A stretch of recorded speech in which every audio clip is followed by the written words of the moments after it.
আন্তর্জাতিক বাণিজ্য মেলার 30তম দিন আজ, এবং আগামীকাল 31 জানুয়ারি শেষ হবে ঢাকা আন্তর্জাতিক বাণিজ্য মেলার 29তম আসর। এবং মেলা প্রাঙ্গণ পূর্বাচলে কিন্তু জমে উঠেছে ঢাকা আন্তর্জাতিক বাণিজ্য মেলা, এবং আমরা মেলা প্রাঙ্গণ ঘুরিয়ে দেখানোর চেষ্টা করব কতটা জমে উঠেছে। নিশ্চয়ই দেখতে পাচ্ছেন যে আসবাবের বিভিন্ন ফার্নিচার নিয়ে সাজিয়েছে বিভিন্ন স্টল, তারই একটি স্টল নিশ্চয়ই দেখতে পাচ্ছেন। এখানে যেহেতু মেলা একেবারে শেষের দিকে শুরু থেকেই ডিসকাউন্ট ছিল, সেই ডিসকাউন্টের পরিমাণটি কিন্তু এখনও আছে, এবং ফার্নিচারের প্রতি ক্রেতা দর্শনার্থীদের বাড়তি আগ্রহ, কেননা ঘর সাজাবার যে উপকরণ, সেই উপকরণের অংশ হিসেবে কিন্তু ক্রেতা দর্শনার্থীরা আসেন এসব পণ্য দেখবার জন্য। এবং এই বেচা বিক্রি মাসব্যাপী কেমন হলো, আমরা বিক্রেতা যারা আছেন তাদের সাথেও একটু কথা বলার চেষ্টা করব। আমরা এখানকার যারা দায়িত্বে আছেন তাদেরই একজনের সাথে কথা বলার চেষ্টা করব। মেলায় বলা যায় মাসব্যাপী আজ 30 দিন, কেমন সাড়া পেলেন? আলহামদুলিল্লাহ, মেলাতে হচ্ছে আমরা যে রেসপন্সটা আশা করছি মোটামুটি সেটা ফুলফিল করতে পেরেছি এখনও পর্যন্ত। দেখা যায় আজকে মেলার 30তম দিন, আজকে তুলনামূলক দর্শনার্থীর সংখ্যা কম, তবে যেহেতু আগামীকালকে লাস্ট ডে উইকেন্ডে পড়ছে, এটাতে ইনশাল্লাহ ভালো পরিমাণ আমাদের রেসপন্স পাবো। এবং মেলার প্রথম দিকে একটু কাস্টমার কম থাকলেও এখনও পর্যন্ত সেই দিকে এসে আলহামদুলিল্লাহ ক্রেতা সমাগম আছে, যথেষ্ট আছে। যেমনটি শুনছিলেন যে ক্রেতার সমাগম কিন্তু বাড়তে শুরু করেছে, এবং ঢাকা আন্তর্জাতিক বাণিজ্য মেলার এবারের আসর কিন্তু সময় মেনে, অর্থাৎ জানুয়ারি 1 তারিখ থেকে সাধারণত বাণিজ্য মেলা শুরু হয়, সেই অনুযায়ী শুরু হয়েছে এবং চলছে।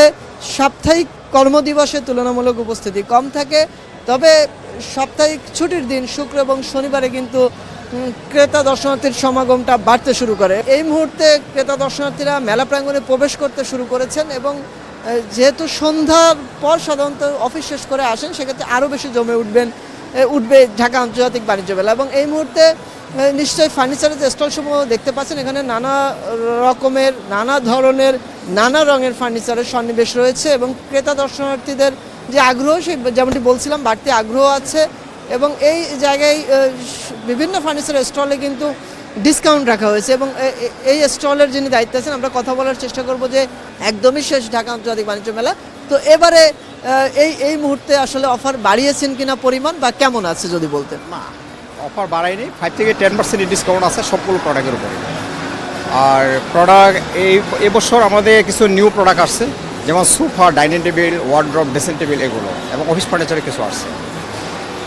যেমনটি শুনছিলেন প্রতি বছরই নতুন নতুন সংযোজন থাকে বাণিজ্য মেলাকে কেন্দ্র করে পণ্যের ওপর, এবং এবারও তার ব্যতিক্রম নয়। এবারও এখন পর্যন্ত ক্রেতা দর্শকের সমাগম খুব বেশি না হলেও কিন্তু, তবে দুপুর পেরিয়ে এই সময় কিন্তু সকালের থেকে ক্রেতা দর্শকের সমাগমটা অনেক বেশি, এমনটি বলছিলেন। এবং শুধু আসবাব কিংবা ফার্নিচারের স্টলই নয়, এখানে বাংলাদেশ চায়না ফ্রেন্ডশিপ এক্সিবিশন সেন্টারের যে হলরুমটিতে আমি আছি, এই হলরুম কেন্দ্রে কিন্তু ইলেকট্রনিক্সের নানা পণ্যের সমাহার আছে, এবং সেসব পণ্য নিয়েও কিন্তু হাজির হয়েছেন এখানকার যারা স্টলের দায়িত্বে আছেন বিক্রেতারা, এবং তারা বলছিলেন যে ইলেকট্রনিক্সের পণ্যের প্রতিও কিন্তু বাড়তি আগ্রহ আছে, এবং সেসব পণ্যের প্রতি ক্রেতা দর্শনার্থীর যে আগ্রহ সেটি নিশ্চয়ই দেখতে পাচ্ছেন। এই মুহূর্তে এই স্টল কেন্দ্রিক কিন্তু ক্রেতা দর্শনার্থীদের ভিড় আছে, এবং সেই ভিড়কে কেন্দ্র করে কিন্তু এখানে যারা বিক্রেতা আছেন, দায়িত্বে আছেন, তারা বলছিলেন যে এখানকার যিনি দায়িত্বে আছেন তিনি বলছিলেন যে মেলা সার্বিক ব্যবস্থাপনা সব কিছুই সুন্দর, তবে মেলার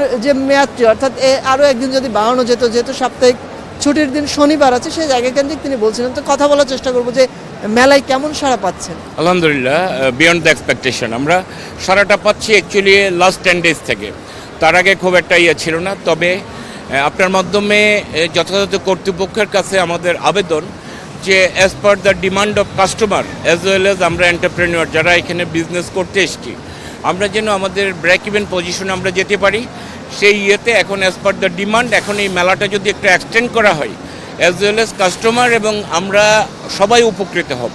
আর যথেষ্ট রেসপন্স পাচ্ছি। আর আপনি জানেন আমাদের প্রত্যেকটা প্রোডাক্টে 25% ডিসকাউন্ট আছে। So fridge, TV, air condition, motorcycle, home appliance থেকে সব ধরনের পণ্যের উপরই এখন ডিসকাউন্ট চলতেছে। সো আমরা এখন যথেষ্ট রেসপন্স পাচ্ছি বিফোর লাস্ট 10 ডেজ, এবং এটার কন্টিনিউশনটা এখন অ্যাজ পার ডিমান্ড যদি ম্যানেজমেন্ট এটাকে একটু ইনক্রিজ করতো, এটা will be very happy as well as customer will be the very satisfied.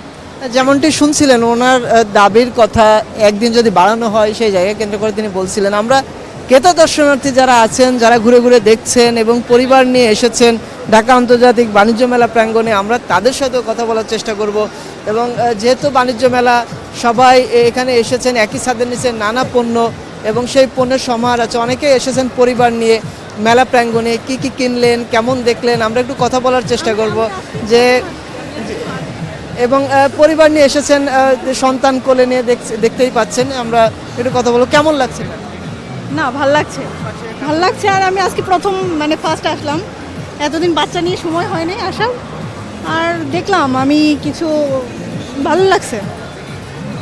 যেমনটি শুনছিলেন এবং ঢাকা আন্তর্জাতিক বাণিজ্য মেলা প্রাঙ্গণে ঘোরার জন্য এবং সেই জায়গা কেন্দ্রে কিন্তু পরিবার পরিজন নিয়ে অনেকেই এসেছেন এবং ঘুরে ঘুরে দেখছেন, অনেকে ছবিও তুলছেন। এবং মেলা প্রাঙ্গণে কিন্তু নানা পণ্যের সমাহার এবং সেসব পণ্যের প্রতি কিন্তু ক্রেতা দর্শনার্থীর আগ্রহ আছে। অনেকেই কিন্তু পণ্য কিনে হাতে নিয়ে ঘুরছেন, সেটিও আমরা দেখতে পাচ্ছি। এবং ইলেকট্রনিক্স যে পণ্যের বাড়তি আগ্রহের কথা বলছিলাম, সে জায়গাটিও আছে। এবং আরও আমরা ঘুরিয়ে দেখাবো ইলেকট্রনিক্সের নানা পণ্যের যে সমাহার, সেই পণ্য এবং সেসব পণ্যের ডিসকাউন্টের কথা যেমনটি শুনছিলেন 25% পর্যন্ত, এবং সেই ডিসকাউন্টের প্রতি আগ্রহ থেকেও অনেকে এসেছেন, ঘুরে ঘুরে দেখছেন।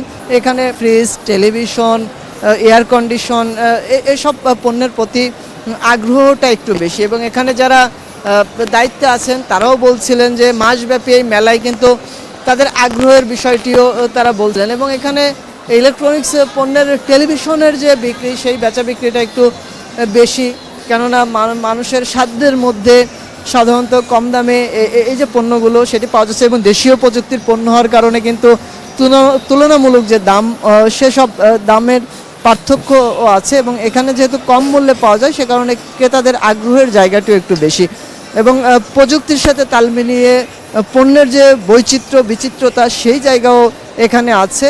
আমরা কথা বলার চেষ্টা করব, যেহেতু মেলা একদমই শেষের দিকে, কেমন সাড়া পেলেন মাসব্যাপী বলা যায় এই মেলায়? আমরা খুব ভালোই সাড়া পেয়েছি, আমাদের কাস্টমার খুবই ভালো রেসপন্স পেয়েছি আমরা। আপনার যে আমাদের প্রাইসগুলো আছে, যেমন আমাদের সব মনে করেন লেটেস্ট কোয়ালিটির প্রোডাক্ট বলতে পারেন।